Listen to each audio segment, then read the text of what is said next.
Қайырлы күн достар, сіздермен сымбат менің каналыма қош келдіңіздер. Қамыры жұмсақ, өте дәмді болып шығатын пицца дайындаймыз. Ең алдымен ыдысымызға жылы су құямыз.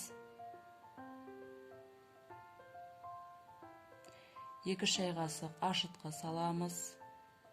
1 шай қасық тұз саламыз. 2 шай қасық қант саламыз. Жақсылап араластырып аламыз. Жарты стакан сұйық майымызды құямыз.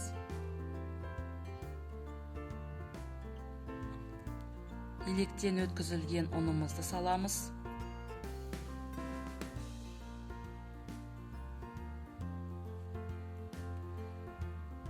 Жұмсақ қамыр елейтін боламыз.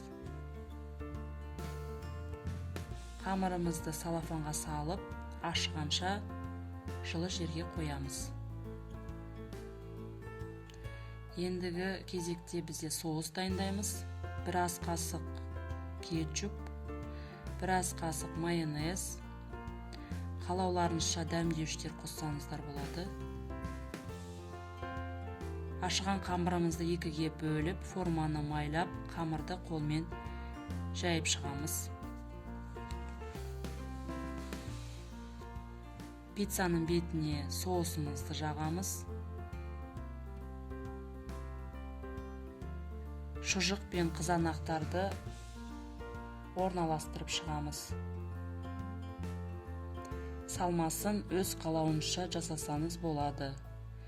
Бетіне сыр себемізде духовкада 180 градуста 25 минут пісіреміз.